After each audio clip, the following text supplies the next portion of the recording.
안녕하십니까. 신인근의 군사TV 디펜스 브리핑입니다.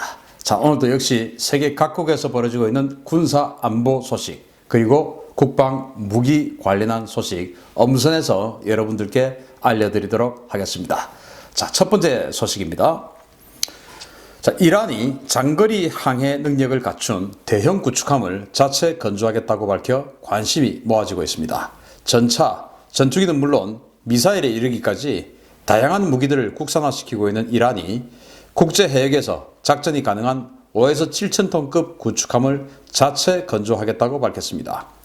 이란 해군사령관인 호세인 칸자디 제독은 현지 시각 24일 언론 인터뷰에서 이란 해군이 새로운 구축함 건조를 위한 내긴 프로젝트를 시작한다고 밝혔습니다. 이란어로 보석을 뜻하는 내긴 프로젝트는 함대공, 함대함, 함대지 미사일을 탑재하는 대형 구축함으로 이란은 지난해 12월 이 차세대 구축함이 3동선 형태로 건조될 것임을 시사한 바 있습니다. 이란 해군은 이 구축함이 이란이 보유한 모든 유형의 헬기를 다수 운영할 수 있으며 호르무즈 해협 외 국제 해역에서 강력한 억지력을 발휘할 수 있을 것이라고 기대하고 있습니다. 현재 이란 해군에서 가장 큰 전투함은 1,500톤급으로 중국제 함대함 미사일과 영국 퇴역군함에서 떼어낸 함포 등을 탑재하고 있습니다. 자, 지금 이 호르무즈 해협에서 미국과 완전히 강대강 대치를 하고 있는 이 이란이 사실은 이 호메이니 혁명 이후에 미국하고는 완전히 군사적으로 적대적으로 가고 있기 때문에 무기가 거의 새로 도입이 되는 무기가 거의 없죠.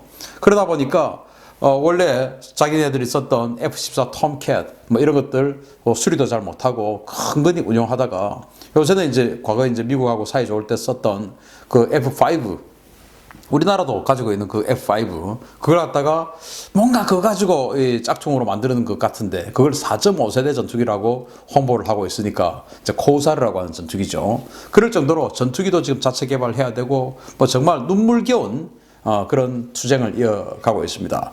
그런데 이제 호르무즈 해협에서 지금 에이브람 링컨 전단이 호르무즈 해협을 통과해서 바로 페르시아만으로 들어갔죠. 이 호르무즈 해협이 워낙 좁다 보니까 또 양 가부분이 아주 수심이 얕다 보니까 이 대형 함정들, 유조선을 비롯해서 또 군함을 비롯한 이 대형 함정들이 왕래를 하려고 하면은 들어갈 때는 이란 영해로 들어가야 되고 나올 때는 UAE와 오만 영해를 밟고 나와야 되는 거예요. 그래서 들어갈 때 일단 이란 영해로 들어가서 페르시아만으로 들어가야 되기 때문에 정말 이 이란하고 적대적인 상황에서 여기로 들어가려고 하면은 참 긴장이 되겠죠. 자, 그런데 이제 이란이 그런 소형 고속정에다가 자살 공격할 수 있는 그런 함대 함 미사일도 장착하고 또 어뢰도 장착하고 이렇게 해서 이제 위협을 하고 있는데 그렇게 이제 호르무즈 해협만 위협을 할 수 있지. 이란이 사실은 이제 인도양이나 아라비아해 이런 데까지 쭉 나가가지고 뭔가 대양 작전을 할 수 있는 이런 수준은 아직 안 돼요. 이란의 전체적인 군사력 볼륨이라든지 이란의 군사적 크기라든지 땅덩어리라든지 인구, 경제의 총량 이런 걸 다 따져봤을 때 이란이 저거밖에 안 되냐 싶을 정도로 해군력은 정말 형편없습니다. 그걸 이제 이란이 아는지 자신들이 독자적으로 군함을 최대 7,000톤짜리를 만든다고 하니까 이거 대단히 큰 거죠. 그런데 3동선 이거 이제 그 인디펜던스처럼 굉장히 희한하게 생긴 건데 그 3동선 형태로 만든다고 하니까 이것도 좀 획기적인 시스템이고 아무튼 이란이 어떤 것을 만들게 될지는 모르겠지만 세계 평화를 깨는 일은 좀 하지 말았으면 좋겠다 라는 그런 바람을 가져봅니다. 자, 두 번째 소식입니다. 미국이 중국과 러시아를 견제하기 위해 오랫동안 공을 들였던 몽골이 오늘 러시아로부터 신형 전투기 2대를 받았다는 소식입니다. 지난 8월 마크 에스퍼 미 국방부 장관이 직접 방문해서 전략적 동반자 관계를 표명했던 몽골이 오늘 러시아로부터 최신형 미그 29 전투기를 인수하며 러시아와의 친분을 과시하며 미국의 뒤통수를 때리는 모양새입니다. 주몽골 러시아 대사관 대변인은 26일 타스 통신과의 인터뷰에서 오늘 러시아제 미그 29 UPG 전투기 2대가 몽골 공군에 인도되었다고 밝혔습니다. 타스 통신은 이 전투기 인도일이 1924년 11월 26일 몽골 인민공화국 수립 기념일에 맞춰 이루어진 것이라고 의미를 부여했습니다. 당초 몽골은 지난 2011년 열대 미그 21 전투기를 퇴역시킨 뒤에 미그 29 전투기 5대 도입을 추진했으나 예산 부족으로 전투기 도입 사업이 좌절되고 수년간 전투기 없는 공군을 운영해 왔습니다. 이번에 몽골에 인도된 미그 29 전투기는 최신형인 UPG 버전으로 최대 120km 범위의 적을 탐지해서 10개를 동시에 공격할 수 있는 강력한 공대공 성능을 보유하고 있으며 러시아 공군과 인도 공군에서 운용 중인 버전의 수출용입니다. 한편 몽골과 러시아 측은 이 전투기 거래에 대해 구체적인 내용은 밝히지 않았으나 전략적 요충지인 몽골을 우군으로 끌어들이기 위해서 상당히 우호적인 조건으로 미그 29를 제공했을 가능성도 제기되고 있습니다. 자, 지금 이 몽골은 중국과 러시아의 중간에 위치해 있는 아주 땅덩이가 넓은 그런 그 나라죠. 그리고 이 몽골은 과거에 이제 공산화가 되었고 그러면서 사실은 중국과 소련의 위성국으로서 전략을 해 있었던 그런 나라인데 미국이 여기다가 지금 엄청나게 공을 들였습니다. 왜냐? 몽골이 베이징에서 정말 가깝습니다. 우리나라에서부터 베이징까지 거리보다 몽골 국경에서부터 베이징까지 거리가 훨씬 더 가까울 정도로 굉장히 이 몽골은 중국을 압박하는데도 아주 유용한 그런 것이고, 그리고 만약에 몽골에다가 미국이 군사 기지를 확보를 할 수가 있다라고 하면은 러시아의 시베리아 지역에 있는 거의 대부분의 군사력을 압박할 수 있는 그런 강력한 전략적 요충지가 될 수 있거든요. 그래서 지금 미국이 굉장히 지금 여기다가 공을 들이고 있는데 느닷없이 이 몽골 공군이 2대의 미그 29 전투기를 지금 인수식을 한다라고 발표를 한 거예요. 그것도 건국기념일에 맞추어서. 자, 그러면은 이 몽골은 사실은 돈이 없었기 때문에 미그 21 전투기 구형이죠. 그거 이제 퇴역한 이후에 지금 몽골 공군 전체 다 합해서 한 800명 정도 되는데 그 800명 정도 되는 그 몽골 공군이 전투기는 하나도 없고 그냥 헬기만 몇 대 운영하고 있는 그런 공군이었어요. 그런데 이번에 이제 미그 29 2대를 운영을 하게 됐는데 아마도 러시아가 미국에게 너무 지금 이제 몽골이 끌려가고 접근하고 있으니까 그것을 방지하는 차원에서 선물로 준 것은 아닐까라는 생각을 하거든요. 이 미그 29 UPG 버전 같은 경우는 A사 레이더는 아닌데 기계식 레이더인데 탐지거리가 기계식이면서도 무려 120km, 그리고 동시 공격 능력을 무려 10개나 공격할 수 있는 기계식으로서는 최강의 어떤 버전인데, 그리고 이제 폭격하는 것보다는 제공기, 전투기의 역할을 더 많이 하는 그런 버전이에요. 이걸 이제 몽골에 아마도 두 대를 그냥 줬을 것 같습니다. 아주 상징적인 돈, $100 또는 $1000 이 정도씩만 받고 아마 줬을 수도 있어요. 그래서 지금 이 전략적 요충지인 몽골을 두고 미국, 그리고 중국, 러시아가 서로 지금 쟁탈전을 벌이고 있는 그런 모양새를 보이고 있는데, 아무튼 이 지정학적 요충지는 터키 또는 이집트, 그리고 우리 대한민국도 마찬가지예요. 하여튼 지정학적 요충지에 있으면 대우는 좀 받게 돼 있다라는 것을 알 수가 있습니다. 자, 세 번째 소식입니다. 미국의 무인정찰기가 아프리카 리비아 상공에서 사라져서 미 당국이 조사에 나섰다는 소식입니다. 요즘은 중동에서 미국의 무인정찰기가 동네북이 되어가고 있는 모양새입니다.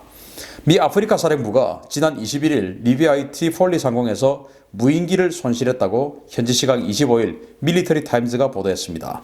미 당국은 이번에 손실된 무인기가 어떤 기종인지, 어떤 방식으로 손실되었는지에 대해서 구체적인 답변은 피했는데요.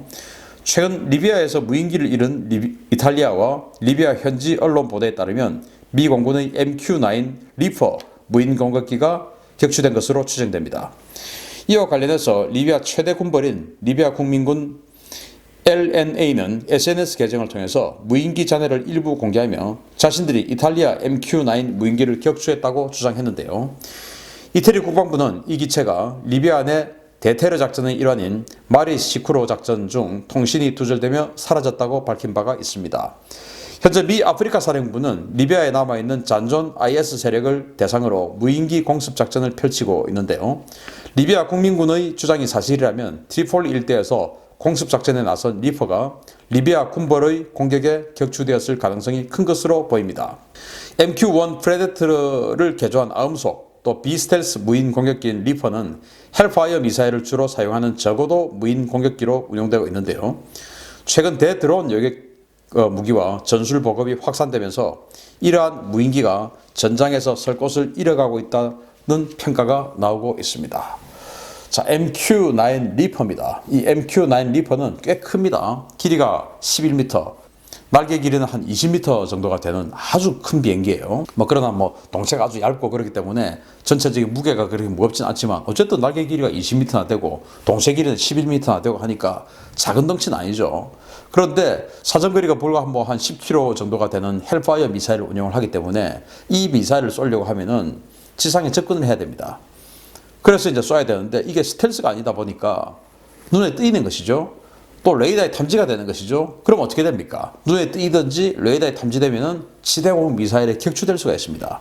그래서 이태리가 운용하는 MQ-9 리퍼도 그 리비아에서 격추가 됐고, 그리고 이태리가 격추된 지 얼마 지나지 않아서 다시 미국 MQ-9 리퍼도 지금 격추가 됐다라는 것이거든요.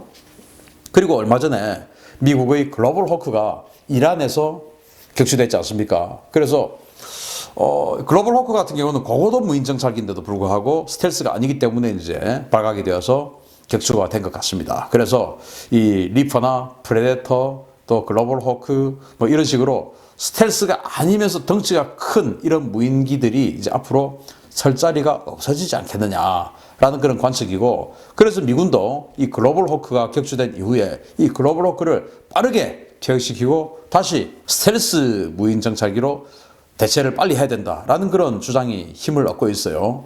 이런 마당에 지금 우리는 지금 미국이 빠르게 퇴역하려고 하는 글로벌 호크를 이제 도입을 하고 있는데 그마저도 지금 도입이 계속 늦어지고 있죠. 여러 가지 문제 때문에.